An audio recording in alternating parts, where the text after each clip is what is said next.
Hey guys, it's Alora, and today I am bringing you my summer TBR. So real talk here for a minute. I've got some crazy stuff going on this summer. I am working, I am taking college classes over the summer, and I am moving at the beginning of August, which is crazy exciting. So I'm trying to get as much reading in this summer as humanly possible before the craziness happens. Second thing I want to touch on is that in the summer my reading tastes tend to be a lot lighter. I like to read books that are contemporary, where I don't really have to think too much, because when I read fantasy books, my mind really has to work in order to formulate the world and understand all of the different rules, what creatures are there, etc., etc.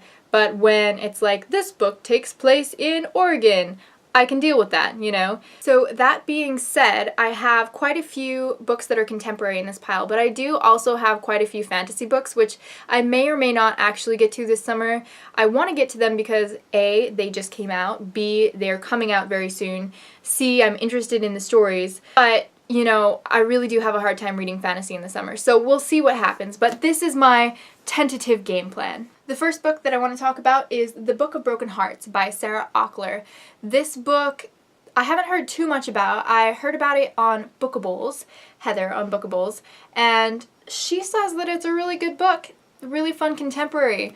Really cheesy cover, but I'm looking forward to reading it. I've been reading a little bit more contemporary romance lately and actually kind of getting into it, which is kind of embarrassing to admit sometimes, but it can be really fun and it's perfect for the summer. Next up we have a book with no title on the front cover, which is strange, right? But the title's on the side. It's called We All Looked Up, and this book is about the end of the world, so it's set in contemporary times. Its plot surrounds 5 teenagers, I believe, and it's basically about what they do when they realize that the world is about to end. I guess there's a meteor or something coming towards Earth and everybody's going to die, so what do you do with your last few days? What would I do with my last few days? I know this is probably a very typical answer, but I would spend time with my family. I do love my family, and so I would probably do that. I'd go on lots of bike rides. I love bike riding. I would probably, I don't know if I would read. Gosh, I love to read so much, but if the world was ending,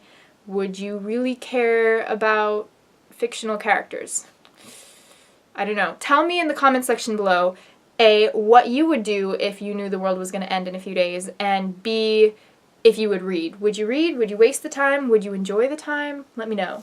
Ooh, this next one I'm super excited about, and that is The Sky is Everywhere by Jandy Nelson. I've had this one for a lot of months, probably 7 or 8 months, but I'm really excited to read it. I read I'll Give You the Sun in January, and it is hands down my second favorite book of the year, and only second best to A Monster Calls, which is absolutely phenomenal. So I'll Give You the Sun was incredible, and I'm really looking forward to reading Jandy Nelson's other novel. The next love story that I have is called A Little Something Different, and it is written from, I believe, 12 or 13 different perspectives. Each perspective is telling about this one couple's romance from their point of view. A bus driver, their creative writing teacher, a barista, etc. Looks pretty cute. The last contemporary that I'm hoping to read this summer is Just One Day by Gail Forman, and I read If I Stay by Gail Forman, and I read the sequel to that, which is Where She Went, but I haven't read any other Gail Forman yet, so I thought, hey,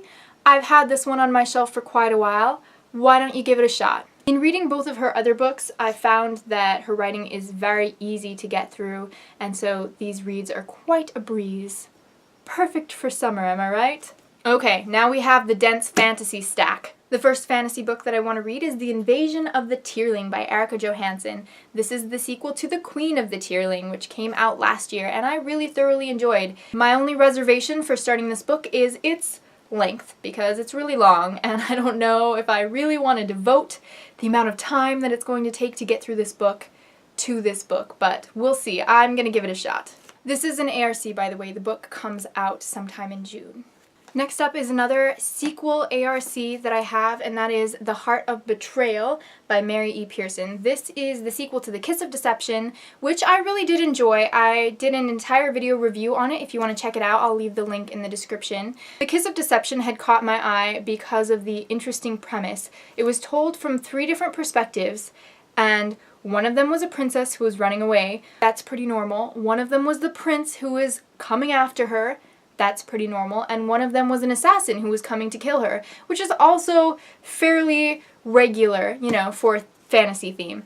What made this book unique was that you weren't sure which perspective was the assassin and which was the prince, so as these two men got close to her, you knew that one of them wanted to kill her, but you didn't know which one it was, and so it was really interesting. But definitely check out my review if you're interested in this one. Oof, my hair did not want to stay in that clip. Anyway, the next book that I want to read is The Knife of Never Letting Go by Patrick Ness. Patrick Ness wrote A Monster Calls, and it was my favorite book I've ever read, ever, and so I have to read more of his work.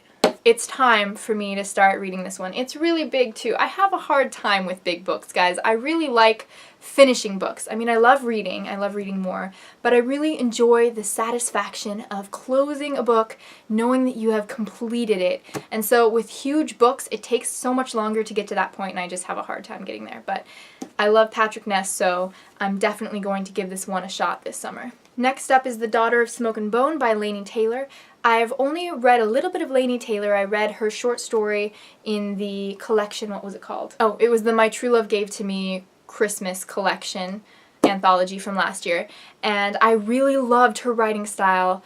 Her prose was so lyrical and fantastical and whimsical and beautiful, and I'm so excited to get into this book. People have been raving about this series forever, and I haven't read it, and I own it. What is wrong with me? I don't know, but I do think that it is time for me to seriously read this book. Last but certainly not least, I have here A Quart of Thorns and Roses by Sarah J. Maas. Now here's the crazy thing about this one, guys. I got this as an ARC in February, I believe, and I haven't read it, and it's now out, and people have been reviewing it, and I just haven't even started it, and there is a good reason for it. The reason is that I was in the middle of her Throne of Glass series, so I was trudging along, getting through Crown of Midnight, getting through Heir of Fire. It took me friggin' ever and a day to finish Heir of Fire, and so I just wasn't in a Sarah J. Maas mood.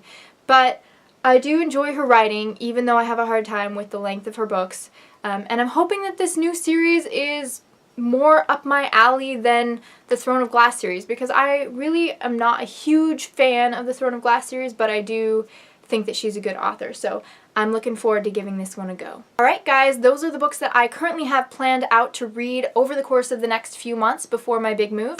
Let me know if there are any books that you think that I should be reading, or if any of these books are ones that you've already read and you think I should get on pronto. Give this video a thumbs up if you enjoyed, and make sure to check out my May wrap-up. Also make sure to check out my spring book haul if you haven't done that, because I hauled a crap ton of books and it was really fun. Thank you guys for watching. Until next time, stay happy, stay healthy. Bye guys.